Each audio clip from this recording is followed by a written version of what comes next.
જે વિષય ઉપર આજે આપણે મનન કરવાના છીએ, પ્રભુના વચનમાંથી માર્ગદર્શન મેળવવાના છે, પ્રભુનું વચન સાંભળવાના છે, તે વિષય છે દેવની ઈચ્છા,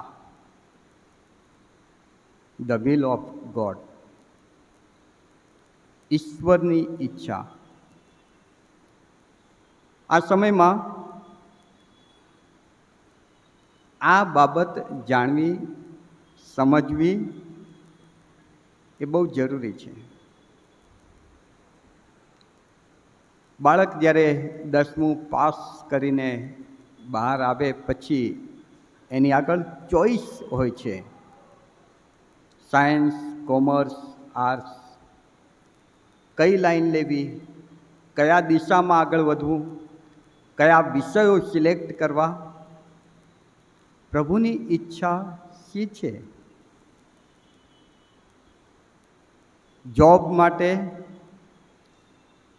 ક્યાં જોબ કરવી, કેવી જોબ કરવી, ક્યાં જોબ કરવી, ઘણા બધા પ્રશ્નો આપણા મનમાં ઉપસ્થિત થાય છે. ને એવા સમયમાં એ બહુ જરૂરી બની જાય કે આપણે ખ્રિસ્તી વ્યક્તિ તરીકે, વિશ્વાસી જન તરીકે દેવની ઈચ્છા શી છે તે સમજીએ. કેમ કે ઘણી બધી વખત આપણે દેવની ઈચ્છા નથી શોધતા, અથવા તો દેવની ઈચ્છા જાણતા ન હોવાના કારણે કોઈક એવો નિર્ણય લઈ બેસીએ છીએ કે જે આપણા માટે, આપણા ભવિષ્ય માટે, આપણા ફેમિલી માટે, આપણા સમાજને માટે નુકસાનકારક સાબિત થાય છે.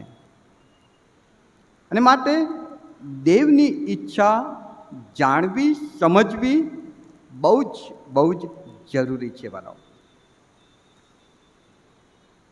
એક વિશ્વાસી વ્યક્તિ તરીકે અને ખ્રિસ્તી વ્યક્તિ તરીકે તો બહુ જ જરૂરી બની જાય છે કે આ દેવની ઈચ્છા શી છે એ આપણે જાણીએ. કેમ કે માણસ જ્યારે કોઈક એવા તબક્કા ઉપર આવીને ઊભો રહે છે ત્યારે એને સૂઝ નથી પડતી કે કયા રસ્તે જવું, કયો નિર્ણય લેવો,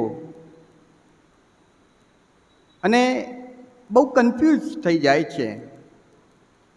અને પછી એ કોઈકની સલાહ લેવા દોડી જાય છે, મિત્રોને પૂછે, કોઈક ઘરના આગેવાનો કે સગાઓને પૂછે, એ લાઈનમાં કોઈ આગળ વધ્યું હોય એની ગાઈડલાઇન્સ લે, વગેરે વગેરે.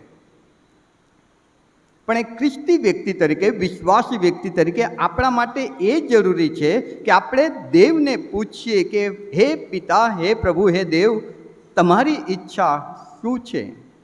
તમે શું ઈચ્છો છો? સામાન્ય રીતે આપણે દેવની ઈચ્છાને એક જુદી રીતમાં પણ વાપરી નાખીએ છીએ. ઘણી બધી વખત જીવનમાં કોઈક એવો બનાવ બની જાય તો આપણે એમ કહીએ છીએ કે હશે હવે દેવની ઈચ્છા. આપણા ઘરમાં દીકરી જન્મે તો કોઈક આવે કેવું અભિનંદન, કંઈ ને દેવની ઈચ્છા. કોઈક અકસ્માતમાં મૃત્યુ પામે, કાલની જ ઘટના તમે લો, કાલે જે બનાવ બન્યો રાજકોટમાં, જો આપણે ત્યાં દિલાસો આપવા જઈએ તો આ જુમલો વાપરી નાખીએ છીએ, દેવની ઈચ્છા હશે. અરે કેવી રીતે દેવની ઈચ્છા એ હોઈ શકે? અને આપણે નથી જાણતા માટે આ જુમલો વાપરી નાખીએ છીએ કે દેવની ઈચ્છા. કોઈ બીમાર પડે છે તો દેવની ઈચ્છા, અકસ્માત થાય છે તો દેવની ઈચ્છા, લગ્ન થાય તો દેવની ઈચ્છા, ને એ લગ્ન તૂટી જાય તો પણ દેવની ઈચ્છા. અને એના લીધે ખરેખર આ બધી બાબતો એટલા માટે બને છે કે આપણે દેવની ઈચ્છા ખરેખર શું છે, કેવી રીતે એ જાણી શકાય, કેવી રીતે આપણને ખબર પડે કે આ દેવની ઈચ્છા છે, એ રીતો કે વિકલ્પો કે એ વ્યવસ્થા આપણે નથી જાણતા. માટે ઘણી બધી વખત આવી ભૂલો થાય છે. પૃથ્વી પર જે કંઈ થાય આપણે કહીએ છીએ કે દેવની ઈચ્છા અનુસાર થાય. કેમ કે ઘણી બધી વખત એક વાક્ય બધા વાપરે છે કે દેવની ઈચ્છા વગર પાંદડું એ હલતું નથી. અરે ના,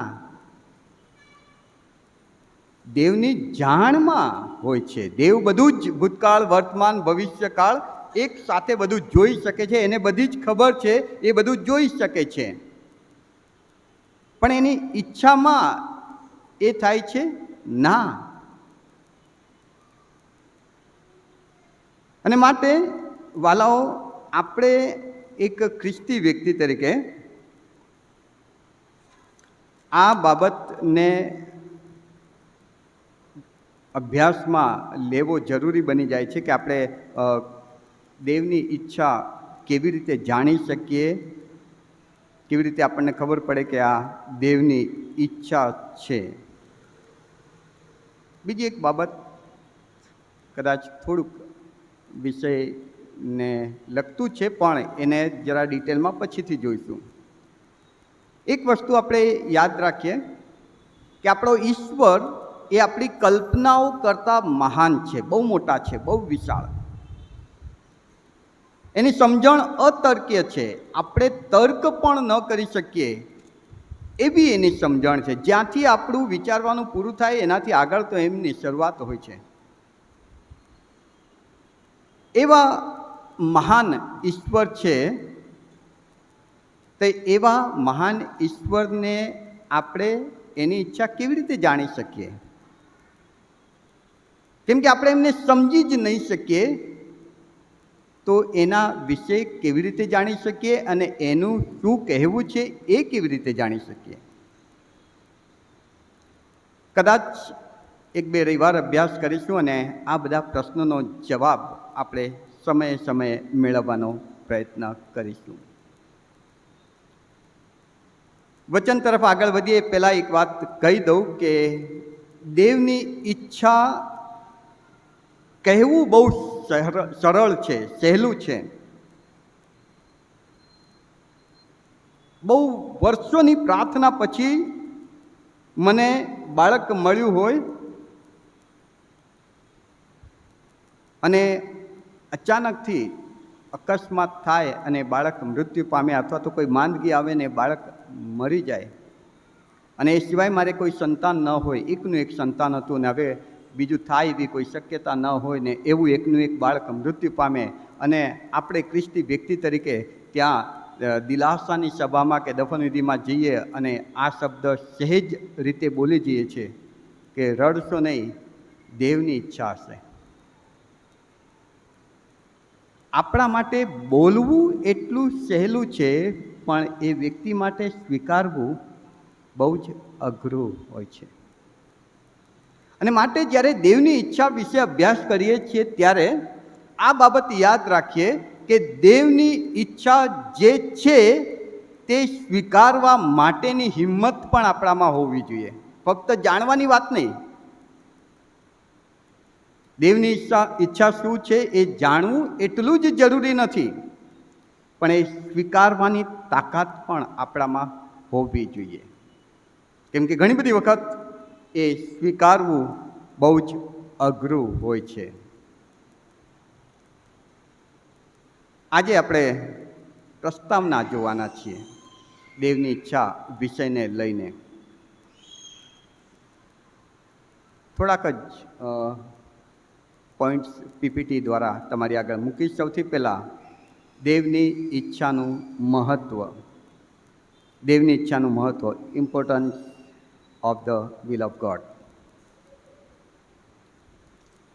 વાલાઓ, આપણું બાઇબલ આપણને બહુ સ્પષ્ટ શીખવાડે છે કે દેવે સર્વ કાંઈ પોતાની ઈચ્છાથી બનાવ્યું છે. ગીતશાસ્ત્ર 135 અને 6, ગીતશાસ્ત્ર 135 અને 6, તેમાં આ પ્રમાણે લખ્યું છે: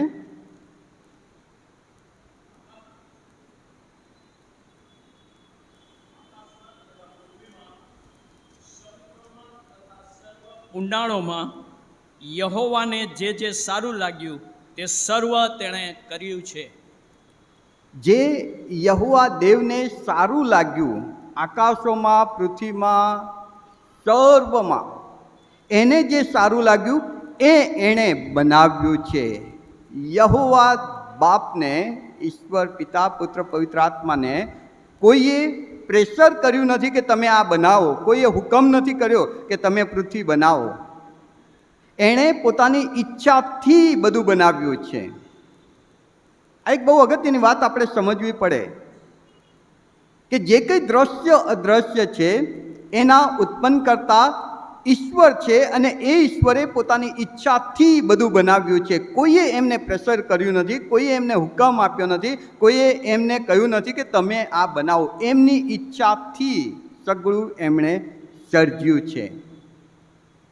અને માટે એ એવી અપેક્ષા પણ રાખે કે મારી ઈચ્છાથી મેં આ બનાવ્યું છે તો મારી ઈચ્છા પ્રમાણે તે ચાલે. 1 શમુએલ 2 અધ્યાય 35મી કલમ.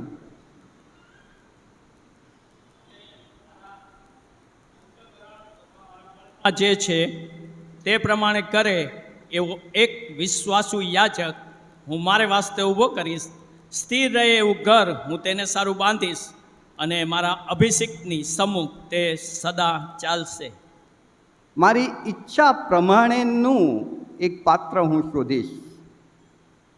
મારી ઈચ્છા પ્રમાણે બધું થાય માટે હું મારી ઈચ્છા પ્રમાણે માણસને ઊભો કરીશ. યશાયા 44:28.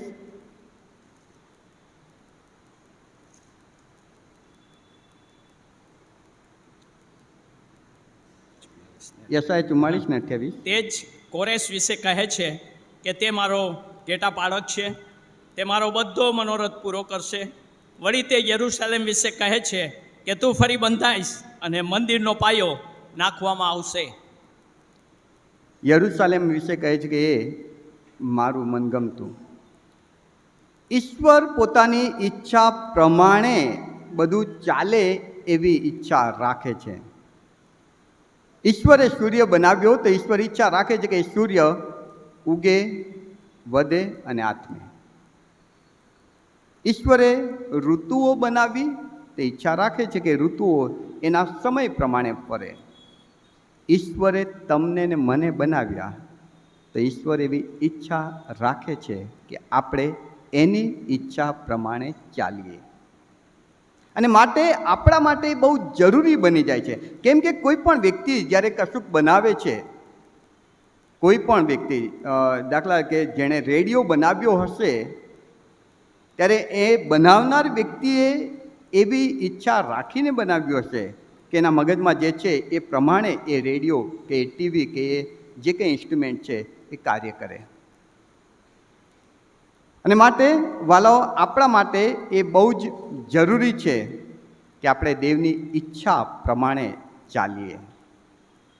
બાઇબલ બહુ સરસ વાત કરે છે. 1 યોહાન 2 અધ્યાયની 17મી કલમમાં, 1 યોહાન 2:17. જગત તથા તેની લાલસા જતા રહે છે, પણ જે દેવની ઈચ્છા પૂર્ણ કરે છે તે સદા રહે છે. દેવની ઈચ્છા પૂર્ણ કરનાર સદા રહે છે. જગત અને તેનું બધું જ એક દિવસે લય પામી જશે, ખલાસ થઈ જશે, ઓગળી જશે, જતું રહેશે. પણ જે દેવની ઈચ્છા પ્રમાણે કરે છે તે સદા રહે છે. અને માટે ખ્રિસ્તી વ્યક્તિ તરીકે આપણા માટે આ કેટલું જરૂરી છે એ હું કહેવા માગું છું. દેવની ઈચ્છાનું મહત્ત્વ શું છે? દેવની ઈચ્છાનું મહત્ત્વ, એણે આપણને બનાવ્યા માટે ઈચ્છે છે કે આપણે એની ઈચ્છા પ્રમાણે ચાલીએ. અને જો આપણે એની ઈચ્છા પ્રમાણે ચાલીએ છીએ તો આપણે સદાને માટે કાયમ ટકીએ છીએ. યાદ રાખજો, દેવની ઈચ્છા આપણા માટે સારી જ છે. રોમનોનો પત્ર 12મો અધ્યાય 2જી કલમ. આ જગતનું રૂપ તમે ન ધરો, પણ તમારા મનથી નવીનતાને યોગે તમે પૂર્ણ રીતે રૂપાંતર પામો, જેથી દેવની સારી તથા માન્ય તથા સંપૂર્ણ ઈચ્છા શી છે તે તમે પારખી શકો. દેવની સારી, આપણા માટે દેવ કોઈ ખરાબ ઈચ્છા રાખતા નથી.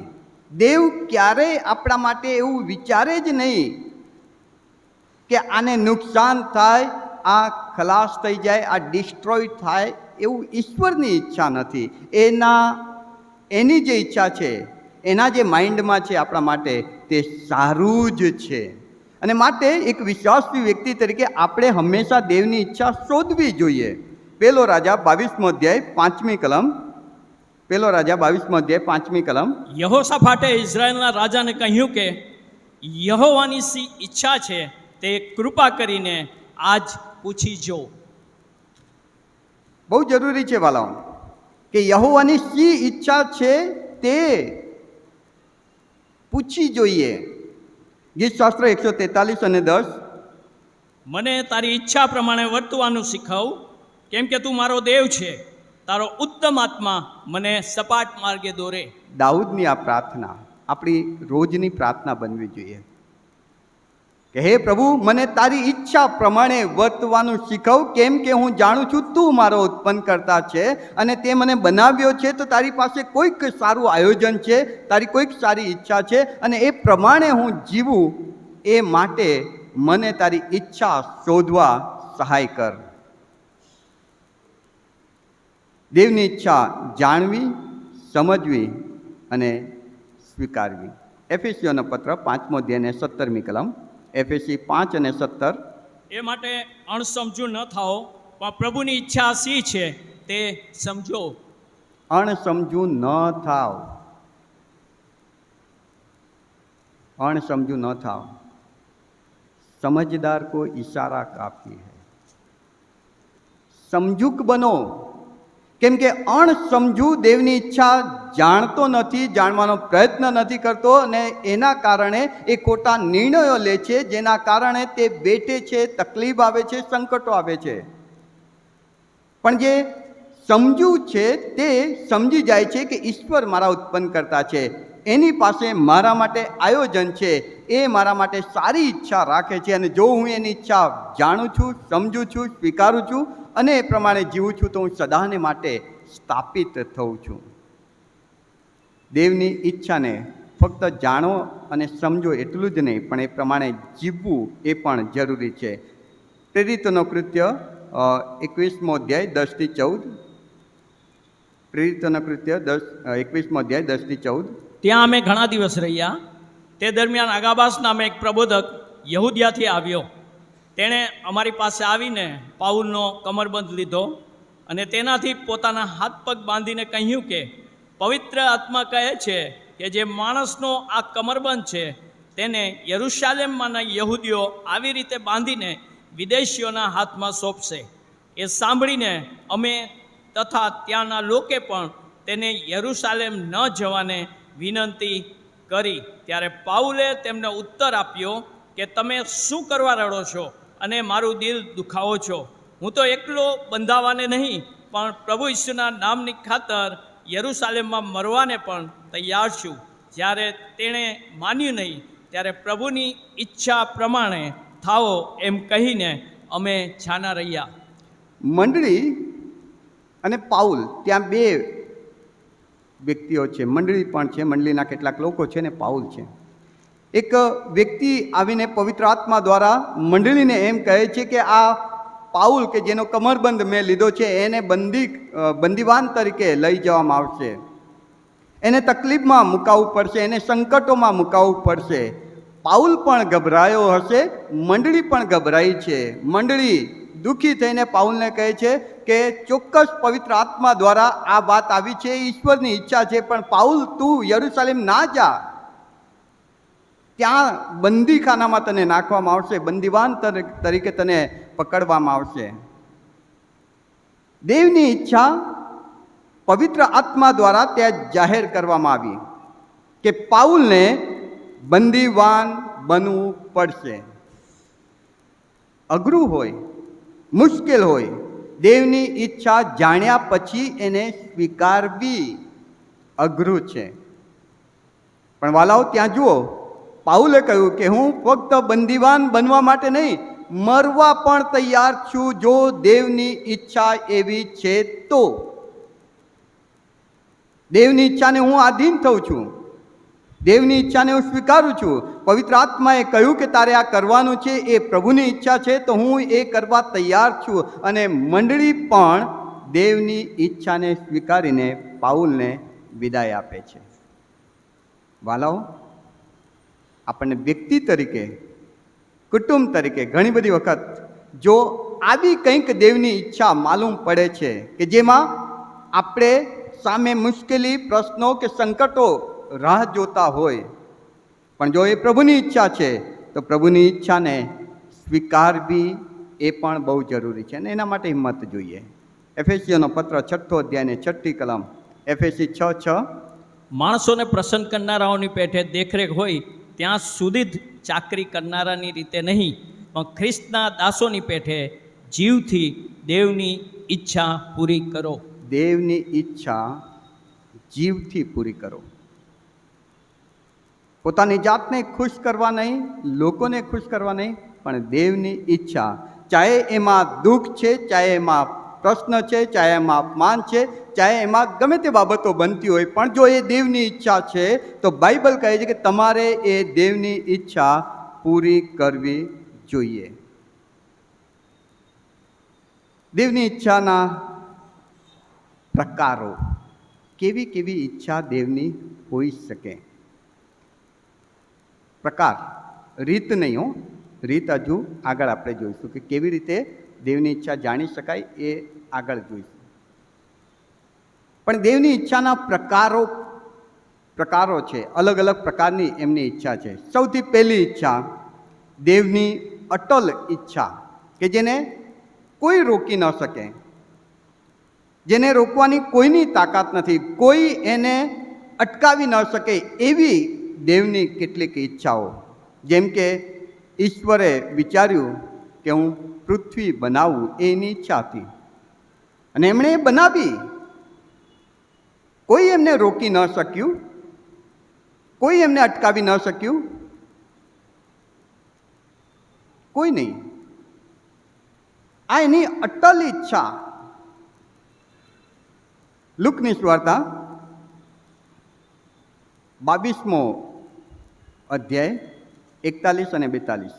લુક 22, 41 અને 42. આશરે પથ્થર ફેંકાઈ તેટલે છેટે તે તેઓથી દૂર ગયો અને ઘૂંટણ ટેકવીને તેણે પ્રાર્થના કરીને કહ્યું કે હે બાપ, જો તારી ઈચ્છા હોય તો આ પ્યાલો મારાથી દૂર કર, તો પણ મારી ઈચ્છા પ્રમાણે નહીં પણ તારી ઈચ્છા પ્રમાણે થાઓ. ઈસુ ખ્રિસ્તની વાત ત્યાં લખવામાં આવી છે. એની સાથે જ આપણે પ્રેરિતોના કૃત્ય 4 અધ્યાય 27-28 પણ વાંચી લઈએ. બંનેને આપણે સરખાવીશું. પ્રેરિતોના કૃત્ય 4 અધ્યાય 27-28. કેમ કે ખરેખર તારો પવિત્ર સેવક ઈસુ, જેને તે અભિષિક્ત કર્યો, તેની વિરુદ્ધ હેરોદ તથા પોત્યુસ પિલાત વિદેશીઓ તથા ઇઝરાયેલી લોકો સહિત આ શહેરમાં એકઠા થયા, જેથી તારા હાથે તથા તારા મનસુબાએ જે થવાનું આગળથી નિર્માણ થયું હતું તે સઘળું તેઓ કરે. ઈશ્વરની અટલ ઈચ્છા, જેને કોઈ રોકી ન શકે. ઈશ્વરની ઈચ્છા, અજવાળું થાવ, અજવાળું થઈ ગયું, કોઈ રોકી ન શક્યું. નહીં અંધકાર, નહીં શેતાન, નહીં કોઈ નહીં. ઈશ્વરની ઈચ્છા એદનવાડી બનાવવાની હતી, એમણે બનાવી. ઈશ્વરની ઈચ્છા ત્યાં આદમ અને હવાને ઉત્પન્ન કરવાની હતી, એમણે ઉત્પન્ન કર્યા. પછી આપણે જાણીએ છીએ તે પ્રમાણે પાપનો પ્રવેશ થયો. પાપ દ્વારા માણસ એદનવાડીમાંથી બહાર હાંકી કાઢવામાં આવ્યો. પાપના લીધે માણસ સદાને માટે મૃત્યુ માટે નિર્માણ જાણે કે થઈ ગયું હોય એવું થઈ ગયું. સંજોગો વિકટ હતા, બચાવનો કોઈ રસ્તો નહોતો. ઈશ્વરની ઈચ્છા હતી કે ઈશ્વર પોતે માનવ બનીને આ પૃથ્વી પર જાય અને માનવના તમામ પાપ પોતાના પર લઈને વધસ્તંભ પર પોતાનું પવિત્ર, નિર્દોષ, નિષ્કલંક લોહી વેવડાવીને આખા જગતને માટે, આખી પૃથ્વીને માટે, તમામ માનવજાતને માટે તારણ, પાપની માફી, ઉદ્ધાર સિદ્ધ કરે. આ ઈશ્વરની ઈચ્છા હતી, અટલ ઈચ્છા. અને એમણે પોતાની એ ઈચ્છા અનુસાર પોતાના પુત્ર ઈસુને આ પૃથ્વી પર મોકલ્યા. ઈસુ વધસ્તંભ સુધી ન જાય માટે ઘણા બધા પ્રયત્નો થયા. શેતાન દ્વારા, માણસ દ્વારા બધી જ રીતે પ્રયત્નો કરવામાં આવ્યા કે ઈસુ વધસ્તંભ સુધી ન જાય. ઇવન અહીં સુધી બાઇબલ આપણને કહે છે કે ગેત્સેમાની વાડીમાં ઈસુ પોતે પ્રાર્થના કરતા હતા કે હે પિતા, બની શકે તો આ પ્યાલો મારાથી દૂર કર. પણ ઈશ્વરની અટલ ઈચ્છા હતી કે ઈસુ વધસ્તંભ પર કચડાય, મૃત્યુ પામે એને લોહી બેવડાવવામાં આવે, જેમાં જગતનું તારણ થાય. અરે ઈસુની પ્રાર્થના પિતા ન સાંભળે એવું બને? તમે વિચાર તો કરો, લાજરસની કબર આગળ જ્યારે ઈસુ ઊભા હતા, લોકોએ કહ્યું કે લાજરસને મરીને 4 દિવસ થઈ ગયા છે, એ ગંધાતો હશે, વાસ આવતી હશે, હવે તો એનું હાડકા સિવાય કંઈ ન હોય, બધું બળ ખલાસ થઈ ગયું હશે. ઈસુએ પ્રાર્થના કરી કે હે બાપ, તે હંમેશા મારું સાંભળ્યું છે અને આજે પણ તું મારું સાંભળીશ. અને પ્રાર્થના કરી કે લાજરસ બહાર આવ. 4 દિવસથી મરેલો લાજરસ ઈસુના અવાજને સાંભળીને બહાર આવે છે. પિતાએ ઈસુની એ પ્રાર્થના સાંભળી.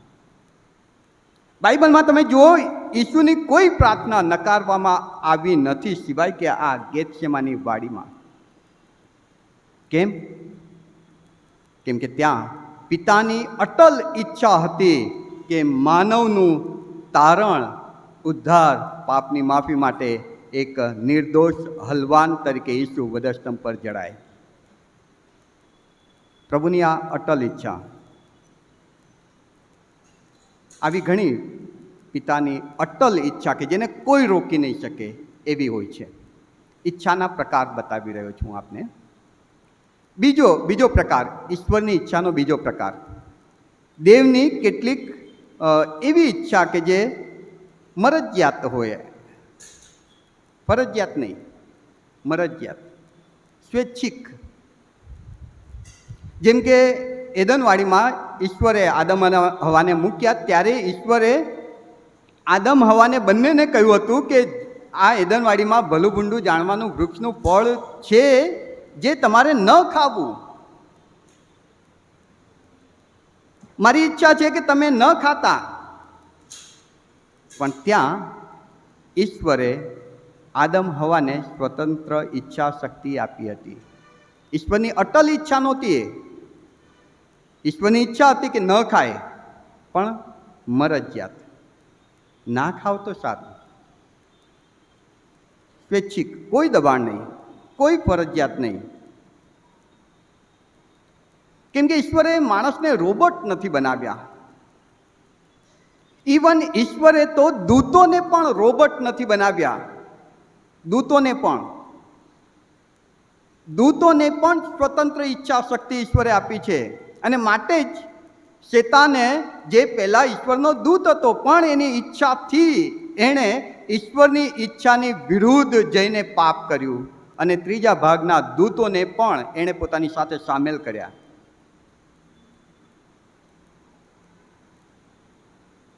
પ્રભુની કેટલીક ઈચ્છાઓ એવી હોય છે કે જે મરજિયાત હોય છે. પુનર્નિયમનું પુસ્તક, તેનો 30મો અધ્યાય, 19મી કલમ. પુનર્નિયમ 30:19.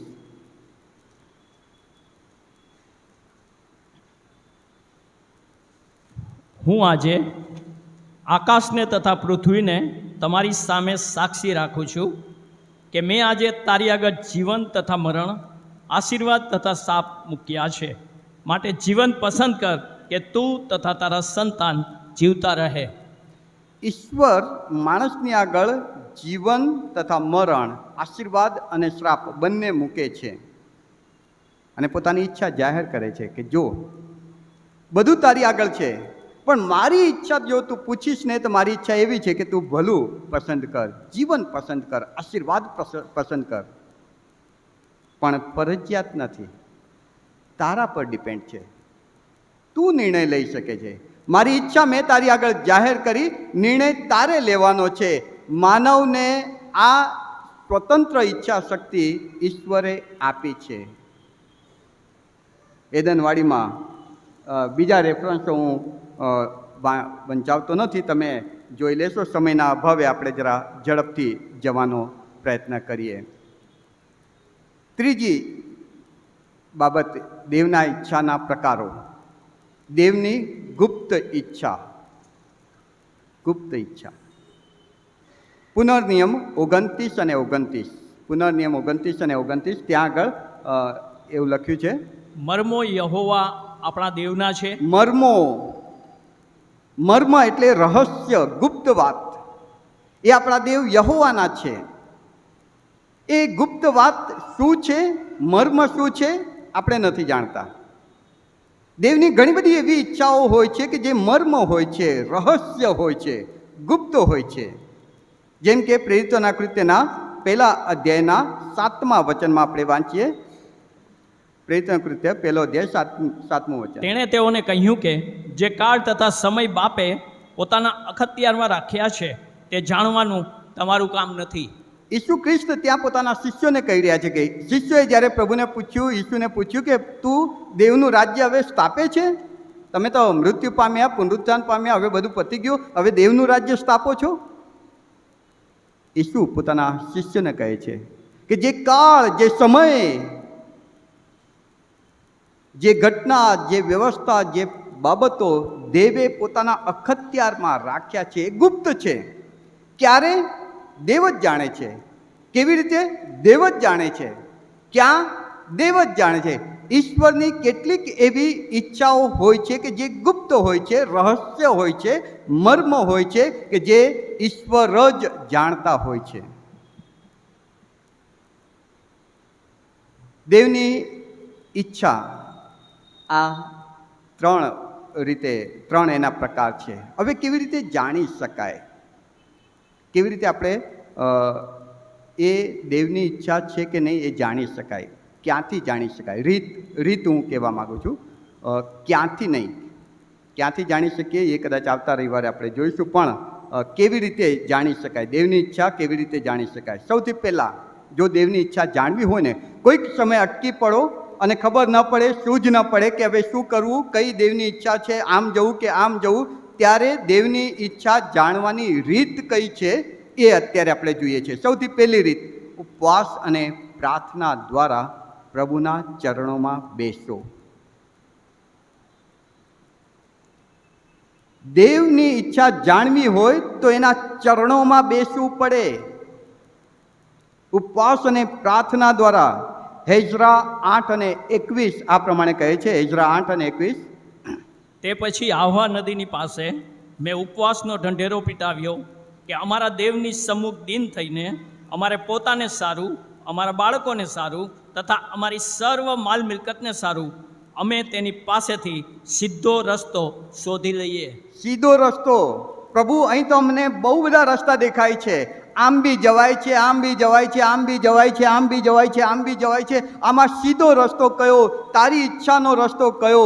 એવું જાણવા માટે હેઝરા એમ કહે છે કે અમે મારા માટે, અમારા બાળકોને માટે, અમારા પરિવારને માટે સીધો રસ્તો કયો છે જાણવા માટે ઉપવાસ સાથે પ્રાર્થનામાં બેઠા. ઉપવાસ સાથે પ્રાર્થનામાં બેઠા. પ્રેરિતોના કૃત્યનું પુસ્તક તેનો 13મો અધ્યાય 2 અને 3 કલમ. તેઓ પ્રભુની ઉપાસના અને ઉપવાસ કરતા હતા ત્યારે પવિત્ર આત્માએ તેઓને કહ્યું કે જે કામ કરવા સારું મેં બારનાબાસ તથા સાઉલને બોલાવ્યા છે તે કામને વાસ્તે તેઓને મારે સારું જુદા પાડો. મંડળી સ્થપાઈ ત્યારે, હવે મંડળી સ્થપાઈ ગઈ છે, મંડળી આરાધના કરે છે, પણ હવે મંડળીનું કામ શું? શું કરીએ પ્રભુ? અમે ગૂંચવણમાં હતા અને મંડળી ઉપવાસ સાથે પ્રભુના ચરણોમાં ઉપવાસના અને ઉપવાસ સાથે બેઠી ત્યારે પવિત્ર આત્માએ એમને ગાઈડ કર્યા કે હવે તમે એક કામ કરો, બારનાબાસ અને પાઉલને મારા માટે અલગ કરો કે જેથી હું વિદેશીઓમાં સુવાર્તા પ્રચાર કરું અને ત્યાં મંડળીઓ સ્થાપું. ઉપવાસ અને પ્રાર્થના દ્વારા ઈશ્વરના ચરણોમાં બેસીએ. હવે ઘણી બધી વખત આપણે ત્યાં જે ભૂલ કરીએ છીએ તે કે ઉપવાસ અને પ્રાર્થના દ્વારા આપણે પ્રભુની આગળ બેસીએ છીએ કે પ્રભુ તું બતાય, પ્રભુ તું કે, પ્રભુ તું જણાવ કે અમારે શું કરવું, શું કરવું, શું કરવું, અને પછી સમય પૂરો થાય ત્યારે ઊભા થઈને જતા રહીએ છીએ. પણ ના, બીજો સ્ટેપ ત્યાં જે બતાવવામાં આવ્યો છે તે બીજો સ્ટેપ કે પવિત્ર શાસ્ત્ર બાઇબલ,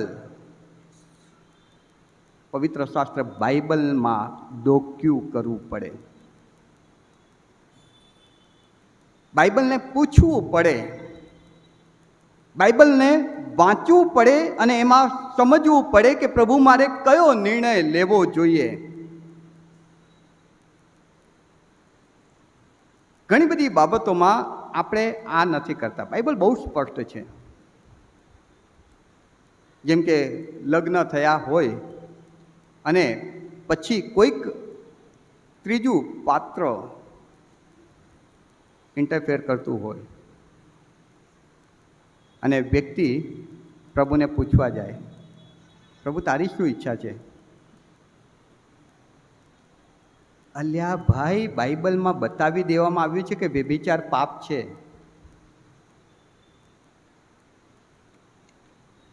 તમે જે સંજોગોમાં, તમે જે પરિસ્થિતિમાં છો, ત્યાં એવું કોઈક પાત્ર બાઇબલમાં છે તો એ સમયે એણે શું કર્યું, એ સમયે ઈશ્વરે શું કર્યું, એ સમયે પવિત્ર આત્માએ એને શું ગાઈડલાઇન્સ આપી, એ જાણો.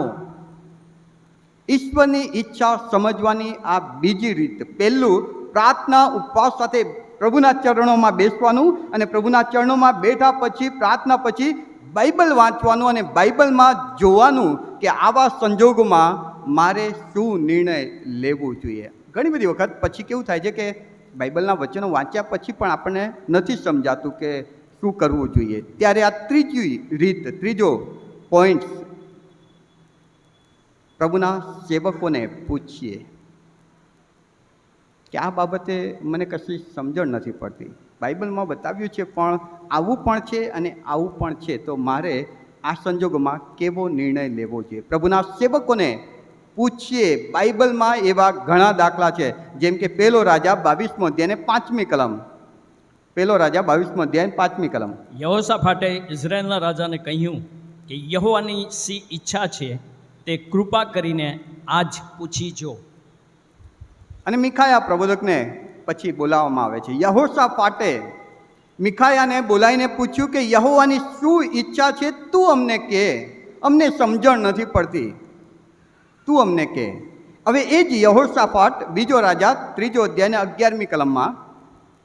પણ યહોશાફાટે કહ્યું કે શું અહીં યહોવાનો કોઈ પ્રબોધક નથી કે આપણે તેની મારફતે યહોવાને પૂછી જોઈએ? ઇઝરાયલના રાજાના ચાકરોમાંના એકે ઉત્તર આપ્યો કે સાફાટનો દીકરો એલિસા, જે એલિયાના હાથ પર પાણી રેડનારો હતો, તે અહીં છે. એલિસા પાસે પછી યહોશાફાટે માર્ગદર્શન લીધું. એક સંજોગો એવા આવ્યા કે જ્યારે મીખા પ્રબોધક નજીક હતો, તો મીખા પાસેથી યહોશાફાટે માર્ગદર્શન લીધું કે તમે અમને કહો, તમે પ્રભુના સેવક છો, તમને પ્રભુ કંઈક કહે છે, અમને કહો કે જે દેવની ઈચ્છા શું છે. એક સમય એવો આવ્યો કે પછી એલિસાની પાસે આ યહોશાફાટ ગયા અને એમણે ત્યાં ઈશ્વર પાસેથી સલાહ માંગવાનો પ્રયત્ન કર્યો. ચોથો પોઈન્ટ અથવા તો ચોથી રીત, પ્રભુના ઈચ્છાને જાણવાની રીત, ચિઠ્ઠીઓ નાખો. ચિઠ્ઠી નાખીને નીતિવચન 16 અને 33 આ પ્રમાણે કહે છે. નીતિવચન 16 અને 33. ચિઠ્ઠી ખોળામાં નાખવામાં આવે છે, પણ તે બધાનો નિર્ણય યહોવાના હાથમાં છે. ખોળામાં ચિઠ્ઠી નાખવી. યુનાના કેસમાં તમે જાણો છો કે ચિઠ્ઠી નાખવામાં આવી. પ્રેરિતોના કૃત્યના પહેલા અધ્યાય 24-26માં જે 12 શિષ્યો હતા, એમાંથી યહૂદા ઇસ્કારિયોત મરી ગયો અપઘાત કરીને. ત્યારે જગ્યા ખાલી પડી, તો એની જગ્યાએ કોને મૂકવું એ પ્રશ્ન ઊભો થયો. તો પ્રેરિતોએ પણ ચિઠ્ઠી નાખી. ચિઠ્ઠી નાખીને ઈશ્વરની ઈચ્છા જાણી શકાય છે. પણ એ ક્યારે કે જ્યારે ઉપવાસ પ્રાર્થના સાથે તમે ઈશ્વરના ચરણોમાં બેઠા હશો, બાઇબલમાં ઈશ્વરની ઈચ્છાને શોધવાનો પ્રયત્ન કર્યો હશે, પ્રભુના સેવક દ્વારા માર્ગદર્શન મેળવ્યું હશે, અને પછી બી જો કન્ફ્યુઝન હોય તો તમે ચિઠ્ઠી નાખો. ઘણા વ્યક્તિઓ એમ જ ચિઠ્ઠી બનાવી દે અને સીધું ચિઠ્ઠી લઈને જાય, ભાઈ એક ઉપાડો ને અને પેલું. આમાં ઈશ્વર ક્યાં મધ્યસ્થ થયા? ઈશ્વરની ઈચ્છા પૂછવી છે કે ઈશ્વરની ઈચ્છા મારે સાયન્સ લેવું કે કોમર્સ લેવું કે આર્ટ્સ લેવું. એટલે એ શું કરે કે 3 ચિઠ્ઠી બનાવી દે અને પછી એ 3 ચિઠ્ઠી લઈ જઈને કોઈકની પાસે કહે કે ભાઈ આ ઉપાડો તો, અને તમે જે ઉપાડશો ને એ ઈશ્વરની ઈચ્છા હશે એમ માનીને હું સ્વીકારીશ. આમાં ઈશ્વર ક્યાં મધ્યસ્થ થયા? ચિઠ્ઠી ઉપાડતા પહેલાં, ચિઠ્ઠી નાખતા પહેલાં એ વ્યક્તિએ પ્રાર્થનામાં ઈશ્વરના ચરણોમાં બેસવું પડે. બાઇબલ વાંચવું પડે, પ્રભુના સેવકોની સલાહ લેવી પડે, અને પછી કન્ફ્યુઝન હોય તો ઈશ્વરને મધ્યસ્થ બનાવ્યા પછી એણે ચિઠ્ઠી નાખવી. પાંચમી રીત, પાંચમો પોઈન્ટ, દેવની પાસેથી ચિહ્ન કે નિશાની માંગી શકાય. કન્ફ્યુઝન હોય તો ઈશ્વરની ઈચ્છા જાણવા માટે નિશાની માંગી શકાય. ઉત્પત્તિ 24માં તમે જોઈ શકો છો, એલિયાઝર ઈસાકને માટે પત્ની લેવા ગયો, પાણીના કૂવા પાસે બેઠો, અને પછી ઘણી બધી દીકરીઓ પાણી ભરવા આવતી હતી. હવે એલિયાઝરને કેવી રીતે ખબર પડે કે આમાંથી કઈ દીકરી મારા માલિક ઇબ્રાહીમના દીકરા ઈસાકને માટે હોય? એટલે એલિયાઝરે પરમેશ્વરને પ્રાર્થના કરી કે હે પિતા, હું જ્યારે કોઈક દીકરી પાસે જઈને પાણી માંગીશ કે મને પાણી પા, અને એ દીકરી એવું બોલે કે હું તને અને તારા ઊંટોને પણ પાણી પાઈશ, એ જ દીકરી તારા દ્વારા મારા માલિકના દીકરા ઈસાકને માટે પત્ની તરીકે મુકરર હોય. નિશાની માંગી.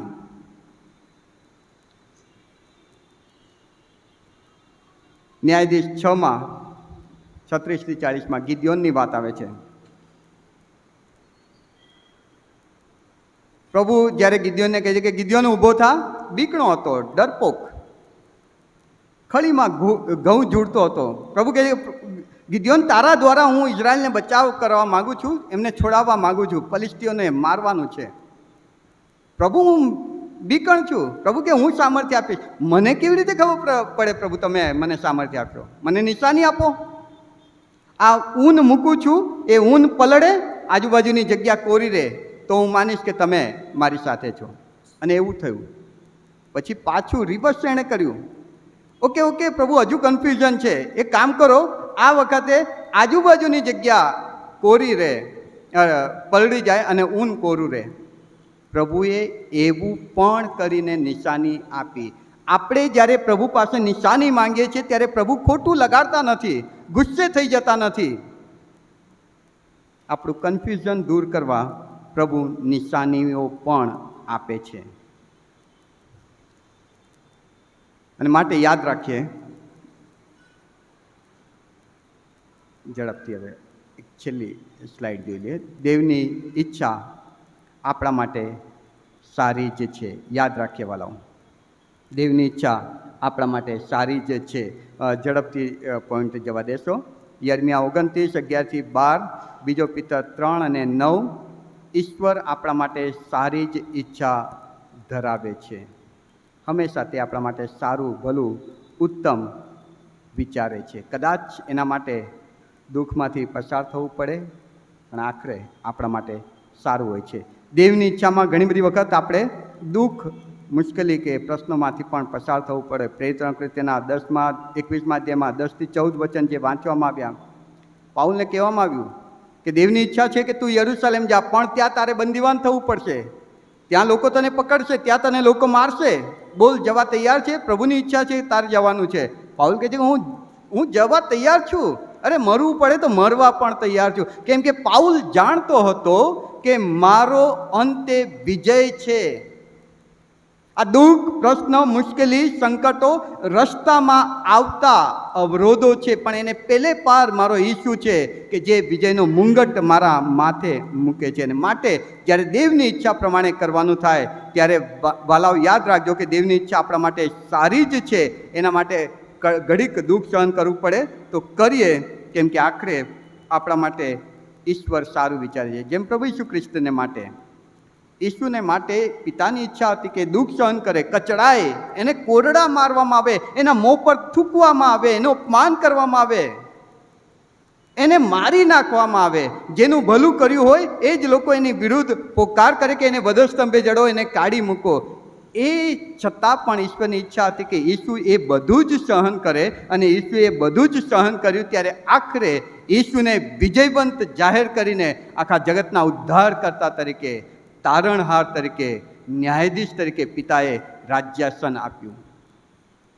ઈશ્વરની ઈચ્છા જ્યારે આપણે પૂરી કરીએ છીએ ત્યારે વાલાઓ, દુઃખ, સંકટ, મુશ્કેલી, પ્રશ્નો ગમે તે હોય, પણ આખરે આપણા માટે ઈશ્વર સારું વિચારે છે. ત્રીજી બાબત, જો દેવની ઈચ્છા અવગણીએ છીએ, દેવની ઈચ્છા જાણ્યા પછી પણ એના તરફ આંખ આડા કાન ધરીએ છીએ કે જવા દો, હવે અમારે નથી એ પ્રમાણે કરવું. કેમ કે ઘણી બધી વખત દેવની ઈચ્છા મુશ્કેલીમાંથી જવાનું હોય. જેમ કે પાઉલને જ્યારે કહેવામાં આવ્યું કે બંદીવાન થવાનું છે, ત્યારે પાઉલ કહી શક્યો, ભાઈ એ બાત अपने से नहीं होगी, मैं नहीं जाऊंगा, वहां तो मार पड़ेगा, એવું કહી શક્યો હોત. પણ પાઉલે નહીં કીધું. પણ આપણે ઘણી બધી વખત એવું કહીએ છીએ. દેવની ઈચ્છા આપણે જાણ્યા પછી પણ એને અવગણીએ છીએ કે ના, હમણાં નહીં, ફરી વિચારીશું, આમ નહીં કરવું, તકલીફ છે. અને જ્યારે એવું કરીએ છીએ ત્યારે શું થાય છે? રોમન 1:28-32, યાકૂબ 1:13-15 આ રેફરન્સો ઘરે જઈને જોઈ શકો છો. માફ કરજો. બાઇબલ કહે છે કે પછી પ્રભુ એમના મનોવિકારને એમને સ્વાધીન કરી દે છે. જા, તારે મારી ઈચ્છા પ્રમાણે નથી જ કરવું ને, તું જાણે ને તારું કામ જાણે. અને આખરે રોમનોનો પત્ર 1 અધ્યાય વાંચજો તમે 28થી આગળ. એ લોકોએ પોતાના પાપનું ફળ પોતાના શરીરમાં ભોગવ્યું. એઇડ્સનો રોગની વાત ત્યાં લખવામાં આવી છે. દેવની ઈચ્છાને જ્યારે આપણે અવગણીએ છીએ ત્યારે આપણે આપણા માટે બહુ મોટી મુશ્કેલી ઊભી કરીએ છીએ, બહુ મોટું નુકસાન વહોરી લઈએ છીએ. યાકૂબ બહુ સ્પષ્ટ કહે છે 1 અધ્યાયમાં કે કોઈ પણ પાપ જે છે ને એ તમારી દુર્વાસના ગર્ભ ધરીને પાપને જન્મ આપે છે, અને પાપ પરિપક્વ થઈને મોતને ઉપજાવે છે. અને દેવ ક્યારેય કોઈનું પરીક્ષણ કરતો નથી. પણ જો આપણી દુર્વાસનાથી આપણે ખેંચાઈએ છીએ, લલચાઈએ છીએ, એના પાછળ જઈએ છીએ, તો વાલાઓ એ આપણને મોત તરફ લઈ જાય છે. એક વિશ્વાસી જન તરીકે છેલ્લો પોઈન્ટ જોઈ લઈએ. એક વિશ્વાસી વ્યક્તિ તરીકે દેવની ઈચ્છા પૂર્ણ કરવા આપણે આપણો રોલ અદા કરવો જોઈએ. આપણો રોલ અદા કરવો. દેવની ઈચ્છા તો સારી જ છે, પણ એ પરિપૂર્ણ કરવું હોય તો આપણે આપણો રોલ અદા કરવો પડશે. યર્મિયા 29:11-12, યર્મિયા 29:11-12.